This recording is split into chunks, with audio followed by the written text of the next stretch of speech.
നമസ്കാരം. അമേരിക്കയും യൂറോപ്യൻ രാജ്യങ്ങളും ഉൾപ്പെടുന്ന സൈനിക സഖ്യമാണ് നാറ്റോ. നാറ്റോ രൂപപ്പെട്ടത് തന്നെ സോവിയറ്റ് യൂണിയൻ്റെ ശക്തികാലത്താണ്.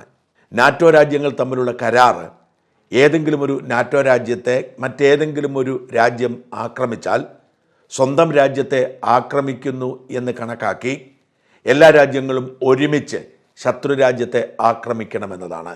ഇതാണ് അതിൻ്റെ അടിസ്ഥാന പ്രമാണം. അതുകൊണ്ടാണ് യുക്രൈൻ നാറ്റോയിൽ അംഗത്വം എടുക്കും എന്ന സാഹചര്യമുണ്ടായപ്പോൾ റഷ്യ യുക്രൈന് നേരെ യുദ്ധം പ്രഖ്യാപിച്ചത്. കാരണം യുക്രൈൻ നാറ്റോയുടെ ഭാഗമായാൽ യുക്രൈനുമായുള്ള അഭിപ്രായ ഭിന്നതകളുടെ മേൽ എന്തെങ്കിലും ഒരു ചർച്ചയുണ്ടായാൽ നാറ്റോ രാജ്യങ്ങൾക്ക് ഇടപെടാൻ കഴിയും. 2014 രക്തരഹിതമായ യുദ്ധത്തിലൂടെ യുക്രൈൻ്റെ 2 പ്രവിശ്യകൾ സ്വന്തമാക്കിയിരുന്നു. ആ പ്രവിശ്യകൾ റഷ്യക്ക് വിട്ടുകൊടുക്കാൻ കഴിയില്ല. അവരുടെ തന്ത്രപരമായ സൈനിക നീക്കങ്ങൾക്ക് അത്യാവശ്യമാണ്. സോവിയറ്റ് യൂണിയൻ്റെ കാലത്ത് നിർമ്മിക്കപ്പെട്ട, സോവിയറ്റ് യൂണിയൻ്റെ പിന്തുടർച്ച റഷ്യക്ക് കിട്ടിയപ്പോൾ ലഭിക്കാതെ പോയ ക്രീമിയ അവർക്ക് വേണമായിരുന്നു. അതാണ് നാറ്റോയുടെ പ്രസക്തി. എന്നാൽ ആ നാറ്റോ അംഗരാജ്യത്തിൽ ഒന്നായ ഡെൻമാർക്കിനോട് അവരുടെ കയ്യിലിരിക്കുന്ന പ്രധാനപ്പെട്ട ഒരു പ്രവിശ്യ, അതും പോർച്ചുഗൽ എന്ന രാജ്യത്തെക്കാൾ വലിപ്പമുള്ള ഏതാണ്ട് 90,000 സ്ക്വയർ കിലോമീറ്റർ വലിപ്പമുള്ള ഡെൻമാർക്കിൻ്റെ ഒരു പ്രവിശ്യ പിടിച്ചെടുക്കും എന്നാണ് ട്രംപ് ഭീഷണിപ്പെടുത്തിയിരിക്കുന്നത്. വളരെ വിചിത്രമായ സംഗതിയായി ലോകം അതിനെ കാണുന്നു. ട്രംപ് ഇന്നലെ വളരെ വ്യക്തമായി തന്നെ പറഞ്ഞു, ഗ്രീൻലാൻഡിൻ്റെ കാര്യത്തിൽ ഒരു വിട്ടുവീഴ്ചയുമില്ല. ഗ്രീൻലാൻഡ് അമേരിക്കയുടെ ദേശസുരക്ഷയ്ക്ക് നിർണായകമാണ്. അതുകൊണ്ട് ഗ്രീൻലാൻഡ് ഞങ്ങൾ പിടിച്ചെടുക്കും. നിങ്ങളുടെ മുമ്പിലേക്ക് ഞങ്ങൾ വയ്ക്കുന്ന ഒരു ഓഫർ നിങ്ങൾക്ക് വേണമെങ്കിൽ വില നൽകി ഞങ്ങൾ വാങ്ങിക്കോളാം. ഞങ്ങൾക്കത് വേണം, അതിലൊരു സംശയവും വേണ്ട. നിങ്ങളുടെ ഭൂമി ഞങ്ങൾക്ക് വിട്ടുതരുമ്പോൾ നിങ്ങൾക്ക് പണം വേണമെങ്കിൽ ചോദിക്കാൻ ഞങ്ങൾ തരാം. നിങ്ങൾ തരുന്നില്ലെങ്കിൽ ഞങ്ങൾ പിടിച്ചെടുക്കും എന്ന് ട്രംപ് ഡെൻമാർക്കിനോട് പറഞ്ഞിരിക്കുന്നു. മെയിൻലാൻഡ് ഡെൻമാർക്കിനൊപ്പം ഡെൻമാർക്കിന് 2 സ്വതന്ത്ര പ്രവിശ്യകൾ കൂടിയുണ്ട്, ഗ്രീൻലാൻഡും ഫെറായിലൻഡും. ഈ ഗ്രീൻലാൻഡിൽ ഏതാണ്ട് 57,000 ആളുകൾ മാത്രമേ ഉള്ളൂ. എന്നാൽ ഗ്രീൻലാൻഡ് ആർട്ടിക്കിനോട് ചേർന്നാണ്. നിർണായകമാണ് ആർട്ടിക്കിൻ്റെ സ്വാധീനം. ധാതു വിഭവങ്ങൾ ഏറെയുണ്ട്.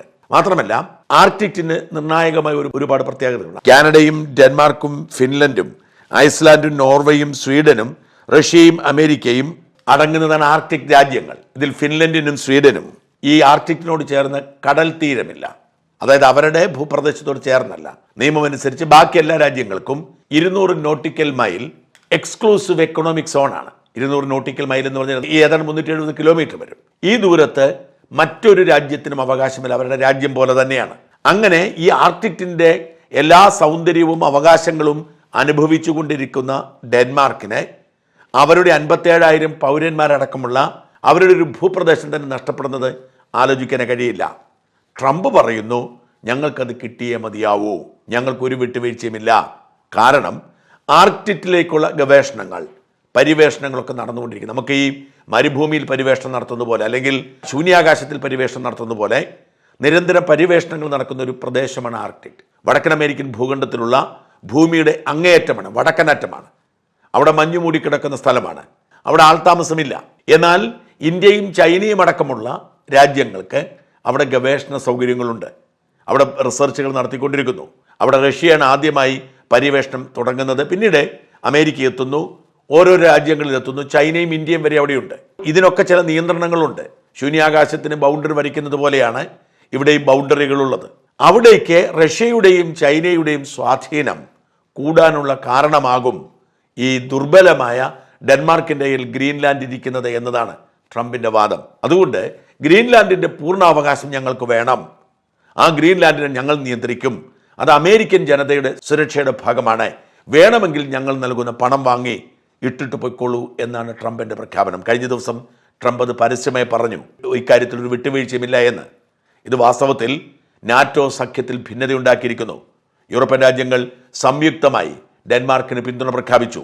ബ്രിട്ടീഷ് പ്രധാനമന്ത്രി കീർ സ്റ്റാർമറും ഫ്രഞ്ച് പ്രസിഡന്റ് ഇമ്മാനുവൽ മാക്രോണും ജർമ്മനി, ഇറ്റലി, പോളണ്ട്, സ്പെയിൻ എന്നീ രാജ്യങ്ങളുടെ തലവന്മാരും ഒരുമിച്ച് ചേർന്ന് സംയുക്ത പ്രസ്താവനയിലൂടെ ഡെൻമാർക്കിനെ പിന്തുണച്ചു, ട്രംപിനെ എതിർത്തു. പക്ഷെ ഇതൊന്നും തന്നെ ബാധിക്കുകയില്ല എന്ന് പറഞ്ഞ് ട്രംപ് മുമ്പോട്ട് പോകുന്നു. ഇത് വളരെ ഗൗരവമേറിയ വിഷയമായി മാറുകയാണ്. ഓർക്കണം, വെനസ്വേലയുടെ പ്രസിഡന്റിനെയും അയാളുടെ ഭാര്യയെയും തട്ടിക്കൊണ്ടുപോയി വിചാരണ നടത്തിക്കൊണ്ടിരിക്കുന്നു. അതിനെ യൂറോപ്യൻ രാജ്യങ്ങൾ മനസ്സിലോടെ പിന്തുണച്ചു. അവിടെയൊന്നും അവസാനിക്കുന്നില്ല. അടുത്തത് ഗ്രീൻലാൻഡ് ആണ്. ഗ്രീൻലാൻഡ് ശത്രു രാജ്യത്തിൻ്റെ ഭാഗമല്ല, അമേരിക്കൻ സഖ്യത്തിൻ്റെ ഭാഗമാണ്. പക്ഷേ ഗ്രീൻലാൻഡിൽ അധിനിവേശം നടത്തും. അതിനധിക കാലമില്ല. ഈ വെനസ്വേലയിൽ ഒന്ന് സെറ്റിലാവട്ടെ, 2-3 മാസം എന്നാണ് ട്രംപ് പരസ്യമായി പറഞ്ഞത്. ഇതാണ് നാറ്റോ സഖ്യത്തിൽ ഭിന്നതയുണ്ടാക്കിയിരിക്കുന്നത്. റഷ്യയോ മറ്റേതെങ്കിലും രാജ്യമോ ഡെൻമാർക്കിനെ ആക്രമിച്ചാൽ എതിരിടാൻ അമേരിക്ക അടക്കമുള്ള സഖ്യരാജ്യങ്ങൾ മുഴുവൻ എത്തും. എന്നാൽ അമേരിക്ക ഡെൻമാർക്കിന് ഒരു ഭൂപ്രദേശം പിടിച്ചെടുത്താൽ എന്ത് സംഭവിക്കും? അതാണിപ്പോൾ സംഭവിച്ചുകൊണ്ടിരിക്കുന്നത്. അവിടെയാണ് ട്രംപിൻ്റെ മോഹങ്ങൾ അതിരില്ലാത്തതാണ്. മഡൂറോയെ പിടിച്ചുകൊണ്ടുപോയത് ഒരു പരീക്ഷണമായിരുന്നു. ആ പരീക്ഷണത്തിൽ ട്രംപ് വിജയിച്ചു. ഒരു അമേരിക്കൻ പട്ടാളക്കാരൻ പോലും കൊല്ലപ്പെട്ടില്ല. ക്യൂബയുടെ 35 സൈനികരെ വധിച്ചിട്ടാണ് മഡൂറോയുമായി ട്രംപിൻ്റെ സൈന്യം പോകുന്നത്. അവർ നിശബ്ദരായിരിക്കുന്നു. അവർക്കൊന്നും പ്രതികരിക്കാൻ കഴിയുന്നില്ല. മാത്രമല്ല, വെനസ്വേലയുടെ എണ്ണയുടെ മേൽ ട്രംപ് അവകാശവാദം ഉന്നയിച്ചു കഴിഞ്ഞു. അത് ഞങ്ങൾ ചെയ്യും, ഞങ്ങൾക്ക് ചെയ്യിക്കാൻ അറിയാമെന്നാണ്. അവിടെയാണ് ഗ്രീൻലാൻഡിൻ്റെ കാര്യത്തിൽ സംഭവിക്കുന്നത്. ഗ്രീൻലാൻഡിൽ ഒരുപാട് പ്രകൃതി വിഭവങ്ങളുണ്ട്, പ്രത്യേകിച്ച് ധാതുലവണങ്ങൾ, റയർ എർത്ത് എന്ന് പറയുന്നത് ഏറ്റവും അധികം, പ്രത്യേകിച്ച് ഈ അത്യാധുനിക ഡിജിറ്റൽ ഗാഡ്ജറ്റുകൾ ഉണ്ടാക്കാൻ ഇത്തരം മിനറൽസുകൾ ആവശ്യമാണ്. ഈ മിനറൽസുകളൊക്കെ ധാരാളമായി ഗ്രീൻലാൻഡിലുണ്ട്. ഇതൊക്കെ തങ്ങളുടേതാക്കാൻ ട്രംപ് തീരുമാനിച്ചിരിക്കുകയാണ്. ഇവിടെയാണ് യൂറോപ്യൻ രാജ്യങ്ങൾ പ്രതിസന്ധിയിലാവുന്നത്. ഈ ആർക്ടിക് ഏരിയയുടെ പ്രത്യേകത, അവിടെ എണ്ണയുണ്ട്, മിനറൽസ് ഉണ്ട്, ഫ്രഷ് വാട്ടർ ഉണ്ട്, ഫിഷ് ഉണ്ട്, ടൂറിസം ഉണ്ട്. ഇങ്ങനെയാണ് ഇതിൻ്റെ ഒരു പ്രാധാന്യം. ഈ പ്രാധാന്യം ട്രംപ് മനസ്സിലാക്കിയിട്ട് ട്രംപ് പറയുന്നു, ഞങ്ങൾ ആ സ്ഥലം പിടിച്ചെടുക്കും. അവിടെയും അവസാനിപ്പിക്കില്ല. ട്രംപിൻ്റെ അധിനിവേശ മോഹങ്ങൾ ചില്ലറയല്ല. വെനസ്വേല കഴിഞ്ഞാൽ ഗ്രീൻലാൻഡ്, ഗ്രീൻലാൻഡ് കഴിഞ്ഞാൽ മെക്സിക്കോ, കൊളംബിയ, പനാമ, ക്യൂബ, ഇങ്ങനെ നീണ്ടുപോവുകയാണ്. എന്തിനേറെ കാനഡ പോലും അമേരിക്കയുടെ ഭാഗമായാൽ കൊള്ളാം എന്ന് ട്രംപിനുണ്ട്. 51ാമത്തെ സംസ്ഥാനമാക്കിക്കൂടെ എന്ന് ട്രംപ് ജസ്റ്റിൻ ട്രൂഡോയോട് നേരിട്ട് ചോദിച്ചിരുന്നു. അങ്ങനെ അധിനിവേശത്തിൻ്റെ ഒരു താല്പര്യം ട്രംപ് കാണിക്കുമ്പോൾ വാസ്തവത്തിൽ ലോകം ആശങ്കപ്പെടുകയാണ്. യുക്രൈനോട് ചെയ്തതും ഇതായിരുന്നു. യുക്രൈനെ ഒരു കാരണവുമില്ലാതെ റഷ്യയുമായി യുദ്ധത്തിലേക്ക് തള്ളിവിട്ടു. റഷ്യ 2014 പിടിച്ചെടുത്ത സ്ഥലങ്ങൾ അവർക്ക് വേണം. അത് അവരുടെ സുരക്ഷയുമായി ബന്ധപ്പെട്ടതാണ്. യുക്രൈൻ അതിന് തയ്യാറാവുന്നില്ല. മാത്രമല്ല, നാറ്റോ അംഗത്വമെടുത്ത് റഷ്യയോട് മല്ലിടാൻ രംഗത്തിറങ്ങാൻ തീരുമാനിച്ചു. അവിടെയാണ് റഷ്യ യുദ്ധം പ്രഖ്യാപിച്ച് രംഗത്തിറങ്ങുന്നത്. ഇതിപ്പോൾ എന്തു സംഭവിച്ചു?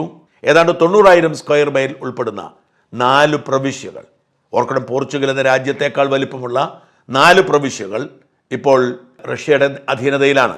ഡോൺഡസ്കും ലുഹാൻസയും 2014 പിടിച്ചെടുത്തതാണ്. അതിനൊപ്പമാണ് കെർട്ടനും സാപ്പോവീഴിയയും പിടിച്ചെടുത്തത്. ഈ 4 പ്രവിശ്യകൾ ഇപ്പോൾ റഷ്യയുടെ നിയന്ത്രണത്തിലായി.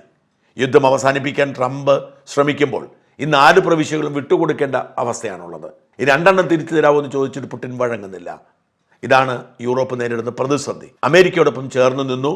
പക്ഷേ അമേരിക്ക ട്രംപിനെ പോലൊരു ഭരണാധികാരിയുടെ നിയന്ത്രണത്തിൽ അവരുടെ താല്പര്യം മാത്രം നോക്കുമ്പോൾ യൂറോപ്പ് പെട്ടുപോവുകയാണ്. വല്ലാത്തൊരു പ്രതിസന്ധിയിലൂടെയാണ് കടന്നു പോകുന്നത്. ഈ ഗ്രീൻലാൻഡിൻ്റെ കാര്യം ഓർക്കുക. എത്രയോ വർഷങ്ങൾക്ക് മുമ്പ് ഡെൻമാർക്കിൻ്റെ ഭാഗമായതാണ്. ഡെൻമാർക്കും നോർവേയും 2ആയി മാറുമ്പോൾ ഗ്രീൻലാൻഡ് ഡെൻമാർക്കിന് കൈമാറുകയായിരുന്നു. നോർവേ അത് സംബന്ധിച്ച കരാറിൽ ഒപ്പിടുകയായിരുന്നു. അങ്ങനെ 1814 മുതൽ ഡെൻമാർക്കിൻ്റെ ഭാഗമാണ് ഗ്രീൻലാൻഡ്.